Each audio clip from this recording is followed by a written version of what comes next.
United press club ਦੇ banner ਹੇਠ ਆਯੋਜਿਤ ਜਰਨਲਿਸਟ ਪ੍ਰੀਮੀਅਰ ਲੀਗ ਦੀ ਕਾਫੀ ਟੇਬਲ ਬੁੱਕ ਦਿੱਲੀ ਦੇ ਕਨਸਟੀਟਿਊਸ਼ਨ ਕਲੱਬ ਹਾਫ ਇੰਡੀਆ ਵਿਖੇ ਇੱਕ ਸ਼ਾਨਦਾਰ ਸਮਾਰੋਹ ਦੇ ਵਿੱਚ ਲਾਂਚ ਕੀਤੀ ਗਈ। ਇਸ ਵਿਸ਼ੇਸ਼ ਮੌਕੇ ਤੇ ਮੁੱਖ ਮਹਿਮਾਨ ਸ਼੍ਰੀ ਰਾਜੀਵ ਦੱਤਾ ਮੌਜੂਦ ਸਨ। ਇਸ ਸਮਾਗਮ ਦੇ ਦੌਰਾਨ ਜਰਨਲਿਸਟ ਪ੍ਰੀਮੀਅਰ ਲੀਗ ਬਾਰੇ ਇੱਕ ਵੱਡਾ ਐਲਾਨ ਵੀ ਕੀਤਾ ਗਿਆ। ਸ਼੍ਰੀ ਰਾਜੀਵ ਦੱਤਾ ਨੇ ਐਲਾਨ ਕੀਤਾ ਕਿ JPL ਦਾ ਸੀਜ਼ਨ 2 ਰਾਜਸਥਾਨ ਦੇ ਜੈਪੁਰ ਦੇ ਵਿੱਚ ਆਯੋਜਿਤ ਕੀਤਾ ਜਾਵੇਗਾ।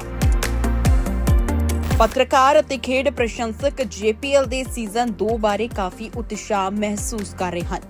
ਦਿੱਲੀ ਵਿੱਚ ਇਸ ਸ਼ਾਨਦਾਰ ਸਮਾਗਮ ਤੋਂ ਬਾਅਦ ਹੁਣ ਸਾਰਿਆਂ ਦੀਆਂ ਨਜ਼ਰਾਂ ਜੈਪੁਰ ਵਿੱਚ JPL ਦੇ ਦੂਜੇ ਸੀਜ਼ਨ ਤੇ ਹਨ, ਜਿੱਥੇ ਦਿੱਲੀ ਦੇ ਵਿੱਚ ਕਾਫੀ ਟੇਬਲ ਬੁੱਕ ਲਾਂਚ ਨੇ JPL ਦੀਆਂ ਯਾਦਾਂ ਨੂੰ ਵਾਪਸ ਲਿਆਂਦਾ। ਉੱਥੇ ਜੈਪੁਰ ਦੇ ਵਿੱਚ ਸੀਜ਼ਨ 2 ਦੀ ਘੋਸ਼ਣਾ ਨੇ ਇਸ ਸਮਾਗਮ ਨੂੰ ਹੋਰ ਵੀ ਖਾਸ ਬਣਾ ਦਿੱਤਾ। ਹਲੇ ਪੁਰਸ਼ਾਂ ਦਾ ਇਹ JPL ਹੋਇਆ ਹੈ, ਪਰ ਹੁਣ ਔਰਤਾਂ ਦਾ ਵੀ ਹੋ ਸਕਦਾ ਹੈ JPL ਮੈਚ। ਅਤੇ ਇਸੇ ਦੌਰਾਨ ਹੀ JPL ਦੇ ਵਿੱਚ ਜਿਨ੍ਹਾਂ ਟੀਮਾਂ ਨੇ ਭਾਗ ਲਿਆ, ਉਹਨਾਂ ਸਾਰੀਆਂ ਟੀਮਾਂ ਦੇ 8 ਰਾਜਾਂ ਦੇ ਕੈਪਟਨ ਜਿਹੜੇ ਨੇ ਉਹ ਇਸ ਸਮਾਗਮ ਦੇ ਵਿੱਚ ਮੌਜੂਦ ਰਹੇ ਅਤੇ ਉਹਨਾਂ ਨੇ ਆਪਣਾ ਐਕਸਪੀਰੀਅੰਸ ਸ਼ੇਅਰ ਕੀਤਾ। विभिन्न राज्यों के पत्रकारों की क्रिकेट की टीम बना के एक टूर्नामेंट कराया जा रहा है, कराया गया भी है जर्नलिस्ट प्रीमियर लीग के तहत। पहला टूर्नामेंट चंडीगढ़ में हुआ था, अब इसका नेक्स्ट टूर्नामेंट अक्टूबर या नवंबर में राजस्थान में। उद्देश्य इसका ये है कि हम जो पत्रकार हमारे दिवंगत हो गए, स्वर्गीय हो गए, हमारे बीच में नहीं है, उनके परिवार को आर्थिक, सामाजिक, सामरिक दृष्टि से कोई भी जरूरत हो, उसका देखभाल करने का जिम्मा यूनाइटेड प्रेस क्लब लेगा। इसी तरह हमने इसमें नवाचार एक ये किया है कि हम महिला पत्रकारों की मैराथन आयोजित कराएंगे दिल्ली में। उसमें एक इनामी राशि भी रहेगी, वो इनामी राशि और उससे जो भी कलेक्शन होगा वो इसी दिवंगत परिवारों में, प्रेस वालों के में काम आएगा। और हम चाहेंगे कि जर्नलिस्ट प्रीमियर लीग का जो नवाचार शुरू हुआ है, इसका छोर या इसका समकक्ष कम से कम IPL के समकक्ष हो, ऐसा हमारा प्रयास है। सबसे बड़ा आशीर्वाद लाइफ में तब टर्निंग पॉइंट आया जब मेरे बड़े भाई, मैं तो हमेशा बड़ा भाई बोलता हूँ, श्री राजीव दत्ता जी को, मैंने ये जर्नलिस्ट प्रीमियर लीग की सबसे पहले बात ही उनसे करी। और मैं उनसे बात क्यों करता हूँ, कभी उन्होंने ये नहीं बोला कि ये क्यों होगा, ये क्यों नहीं होगा, वो हो जाएगा, करो। मतलब ये स्पोर्ट ही है सबसे बड़ी। मैं वही बात है जी, एक फादर होता है ना, वो बेटे को इतना ही बोलता है, जा कर ले, अब बैठा हूँ, बैठे हैं बस, काम हो जाएगा। मेहनत होती है, उनका आशीर्वाद रहा, पूरी सपोर्ट रही, जहाँ जहाँ हमें दिक्कत आई वो बुला लेते थे। और मैं आपको सबसे बड़ी बात बोलता हूँ, आज तक उन्होंने ये नहीं बोला कि तुम इस कोज के लिए आ रहे हो, तुम अभी मत आए, पूछो कब आए, सुबह आ जाओ। जर्नलिस्ट प्रीमियर लीग जो हुई है उसका सबसे बड़ा श्रेय मैं अपने बड़े भाई श्री राजीव दत्ता जी को देता हूँ। जो हमारे अतिथि थे राजीव दत्ता जी, जो लोकसभा अध्यक्ष के OSD हैं, वो आकर इनको विधिवत रूप से इसकी लॉन्चिंग की है।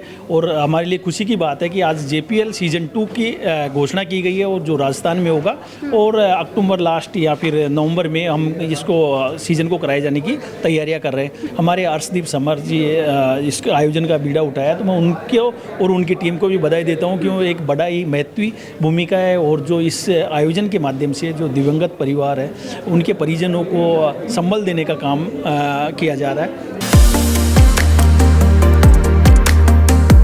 यूनाइटेड प्रेस क्लब ਦੇ ਬੈਨਰ ਹੇਠ ਆਯੋਜਿਤ ਜਰਨਲਿਸਟ ਪ੍ਰੀਮੀਅਰ ਲੀਗ ਦੀ ਕਾਫੀ ਟੇਬਲ ਬੁੱਕ ਦਿੱਲੀ ਦੇ ਕਨਸਟੀਟਿਊਸ਼ਨ ਕਲੱਬ ਹਾਫ ਇੰਡੀਆ ਵਿਖੇ ਇੱਕ ਸ਼ਾਨਦਾਰ ਸਮਾਰੋਹ ਦੇ ਵਿੱਚ ਲਾਂਚ ਕੀਤੀ ਗਈ। ਇਸ ਵਿਸ਼ੇਸ਼ ਮੌਕੇ ਤੇ ਮੁੱਖ ਮਹਿਮਾਨ ਸ਼੍ਰੀ ਰਾਜੀਵ ਦੱਤਾ ਮੌਜੂਦ ਸਨ। ਇਸ ਸਮਾਗਮ ਦੇ ਦੌਰਾਨ ਜਰਨਲਿਸਟ ਪ੍ਰੀਮੀਅਰ ਲੀਗ ਬਾਰੇ ਇੱਕ ਵੱਡਾ ਐਲਾਨ ਵੀ ਕੀਤਾ ਗਿਆ। ਸ਼੍ਰੀ ਰਾਜੀਵ ਦੱਤਾ ਨੇ ਐਲਾਨ ਕੀਤਾ ਕਿ JPL ਦਾ ਸੀਜ਼ਨ 2 ਰਾਜਸਥਾਨ ਦੇ ਜੈਪੁਰ ਦੇ ਵਿੱਚ ਆਯੋਜਿਤ ਕੀਤਾ ਜਾਵੇਗਾ। ਪੱਤਰਕਾਰ ਅਤੇ ਖੇਡ ਪ੍ਰਸ਼ੰਸਕ JPL ਦੇ ਸੀਜ਼ਨ 2 ਬਾਰੇ ਕਾਫੀ ਉਤਸ਼ਾਹ ਮਹਿਸੂਸ ਕਰ ਰਹੇ ਹਨ। ਦਿੱਲੀ ਵਿੱਚ ਇਸ ਸ਼ਾਨਦਾਰ ਸਮਾਗਮ ਤੋਂ ਬਾਅਦ ਹੁਣ ਸਾਰਿਆਂ ਦੀਆਂ ਨਜ਼ਰਾਂ ਜੈਪੁਰ ਵਿੱਚ JPL ਦੇ ਦੂਜੇ ਸੀਜ਼ਨ ਤੇ ਹਨ, ਜਿੱਥੇ ਦਿੱਲੀ ਦੇ ਵਿੱਚ ਕਾਫੀ ਟੇਬਲ ਬੁੱਕ ਲਾਂਚ ਨੇ JPL ਦੀਆਂ ਯਾਦਾਂ ਨੂੰ ਵਾਪਸ ਲਿਆਂਦਾ। ਉੱਥੇ ਹੀ ਜੈਪੁਰ ਦੇ ਵਿੱਚ ਸੀਜ਼ਨ 2 ਦੀ ਘੋਸ਼ਣਾ ਨੇ ਇਸ ਸਮਾਗਮ ਨੂੰ ਹੋਰ ਵੀ ਖਾਸ ਬਣਾ ਦਿੱਤਾ। ਹਲੇ ਪੁਰਸ਼ਾਂ ਦਾ ਇਹ JPL ਹੋਇਆ ਹੈ, ਪਰ ਹੁਣ ਔਰਤਾਂ ਦਾ ਵੀ ਹੋ ਸਕਦਾ ਹੈ JPL ਮੈਚ, ਅਤੇ ਇਸੇ ਦੌਰਾਨ ਹੀ JPL ਦੇ ਵਿੱਚ ਜਿਨ੍ਹਾਂ ਟੀਮਾਂ ਨੇ ਭਾਗ ਲਿਆ ਉਹਨਾਂ ਸਾਰੀਆਂ ਟੀਮਾਂ ਦੇ 8 ਰਾਜਾਂ ਦੇ ਕੈਪਟਨ ਜਿਹੜੇ ਨੇ ਉਹ ਇਸ ਸਮਾਗਮ ਦੇ ਵਿੱਚ ਮੌਜੂਦ ਰਹੇ ਅਤੇ ਉਹਨਾਂ ਨੇ ਆਪਣਾ एक्सपीरियंस शेयर किया। विभिन्न राज्यों के पत्रकारों की क्रिकेट की टीम बना के एक टूर्नामेंट कराया जा रहा है, कराया गया भी है जर्नलिस्ट फीमेल लीग के तहत। पहला टूर्नामेंट चंडीगढ़ में हुआ था, अब इसका नेक्स्ट टूर्नामेंट अक्टूबर या नवंबर में राजस्थान में। उद्देश्य इसका ये है कि हम जो पत्रकार हमारे दिवंगत हो गए, स्वर्गीय हो गए, हमारे बीच में नहीं है, उनके परिवार को आर्थिक, सामाजिक, सामरिक दृष्टि से कोई भी जरूरत हो उसका देखभाल करने का जिम्मा यूनाइटेड प्रेस क्लब लेगा। इसी तरह हमने इसमें नवाचार एक ये किया है कि एक हम महिला पत्रकारों की मैराथन आयोजित कराएंगे दिल्ली में। उसमें एक इनामी राशि भी रहेगी, वो इनामी राशि और उससे जो भी कलेक्शन होगा वो इसी दिवंगत परिवारों में, प्रेस वालों के में काम आएगा।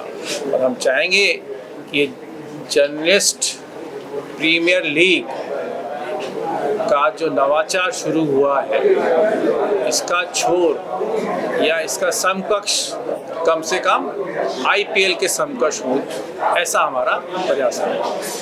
सबसे बड़ा आशीर्वाद लाइफ में तब टर्निंग पॉइंट आया जब मेरे बड़े भाई, मैं तो हमेशा बड़ा भाई बोलता हूँ, श्री राजीव दत्ता जी को, मैंने ये जर्नलिस्ट फीमेल लीग की सबसे पहले बात ही उनसे करी। और मैं उनसे बात क्यों करता हूँ कि भाई उन्होंने ये नहीं बोला कि ये क्यों होगा, ये क्यों नहीं होगा, वो हो जाएगा, करो।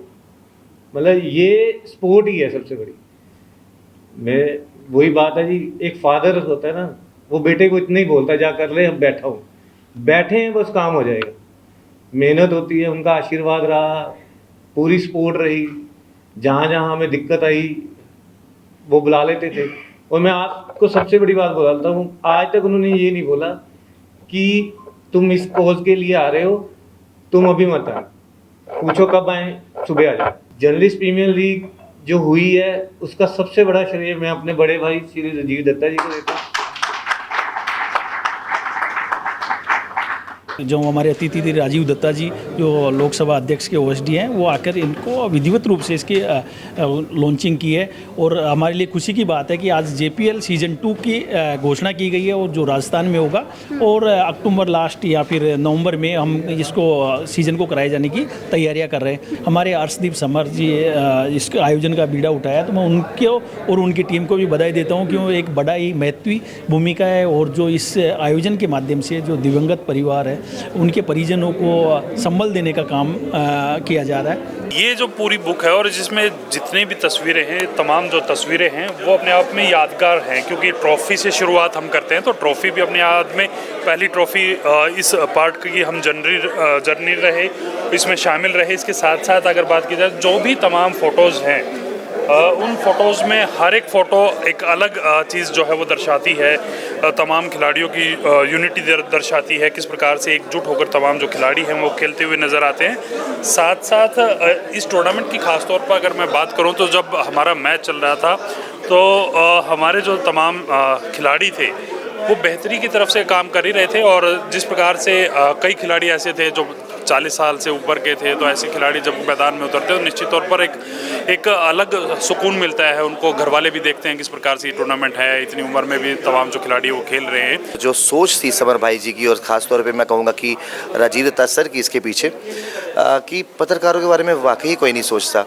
पत्रकार जब तक फील्ड में काम कर रहे हैं, स्टूडियो में हैं, कहीं पे भी है, उनके 4 रिश्ते फिर भी बन जाएंगे अपने इर्द गिर्द कुलीग के साथ। उनसे क्या कहते हैं, बड़े बड़े चाहे दरोगा होंगे, SHOs होंगे या पॉलिटिकल लोग होंगे, तो हर कोई ना उनके साथ रहेगा। जब वो इस दुनिया से चले जाते हैं उनके परिवार को पूछने वाला कोई नहीं होता। तो इस नेक इरादे के साथ जर्नलिस्ट प्रीमियर लीग जो शुरू की गई है, हम उम्मीद करते हैं कि पहले 8 टीमें थी और आने वाले सीज़न की बात करें तो उसको लेकर भी अनाउंसमेंट जो है वो समर जी ने और राजीव जी ने कर दी है कि नवंबर में जो है वो नेक्स्ट सीज़न जो होने वाला है, जिसमें हो सकता है 12 या 16 टीमें भी हों। लेकिन आप यकीन मानिए कि जितना कम मतलब शब्द कम पड़ जाएंगे मेरे को तारीफ़ करते करते इस नेक सोच और नेक इरादे को लेकर। दूसरा जो ये रास्ता खुल गया है ये निश्चित तौर पर हमारी राह आसान करेगा। पहली बात तो जो अनुभव मिला है इस मैच के जरिए, अब जब हम इससे सफ़र को आगे बढ़ाते हुए जा रहे हैं जयपुर अगले सफ़र की ओर टीम के साथ, तो तैयारी के साथ जाएंगे।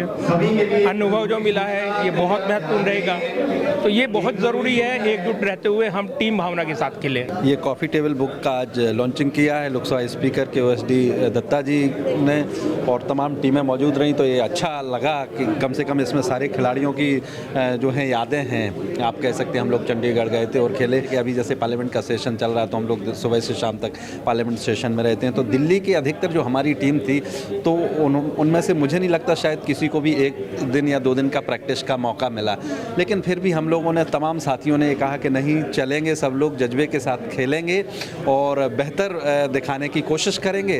तो हम लोग चंडीगढ़ पहुंचे और वहां पर खेले। हमको जो मौका मिला 2 लोगों की वजह से, एक तो प्रदीप भाई की वजह से क्योंकि उन्होंने टीम में सिलेक्ट किया, और दूसरी चीज़ कि समर भाई की वजह से कि समर भाई ने वो टूर्नामेंट किया था। तो वो इतना बढ़िया था कि सही में जो हम आईपीएल खेल रहे हैं इस तरह का उसका एक्सपीरियंस था, और हमारी फिटनेस जो है वो मैदान में टेस्ट भी हो गई। कोई चाहिए ना एक माध्यम कि आपको दोबारा उस मैदान तक लेकर आने के लिए, तो ये माध्यम बने हमारे लिए समर भाई। तो माध्यम बना तो यानी कि दोबारा से आपको ललक आई कि यार नहीं मैं भी खेल सकता हूँ, मैं भी मैदान में जाकर चौके छक्के और जहीर खान की तरह वो यॉर्कर या इरफान पठान की तरह इन स्विंगिंग बॉलिंग फिर भी दोबारा मैं अपने कर सकता था। पिंक सिटी में जाना है तो अपने आप को तैयार करके जाना है, गुलाबी नगरी में जाना है तो अपने आप को तैयार करके जाना है मैदान को लेकर कि इस बार मैदान में जाएँ तो डटकर खेल के आएँ। जैसे पिछली बार जो हिमाचल की टीम से हमारा सामना होता, तो अगर हिमाचल की टीम से दोबारा सामने होता है क्योंकि वो प्रोफेशनल खिलाड़ी हैं, क्योंकि जिस तरीके से हमने खेला था तो लग रहा था कि हाँ जब बॉल उनके बैट पे लग रही थी तो ऐसा लग रहा था कि हाँ वो मजे हुए खिलाड़ी, उनके हाथ से बेशक वो 40 से 45 से 60 की एज ग्रुप वाले भी लोग हैं, लेकिन उनके हाथ से बैट और बॉल छूटा नहीं है। और हमें उस तरीके से अगर मैदान में दोबारा गुलाबी नगरी में उतरना है तो अपने आप को डट के तैयार होकर उतरना पड़ेगा, जाके हम बता सके नहीं आज भी हम आपको अगर यॉर्कर मारेंगे तो आपके पैर के बीच में से गिल्ली आपकी गिराते हुए निकलेंगे।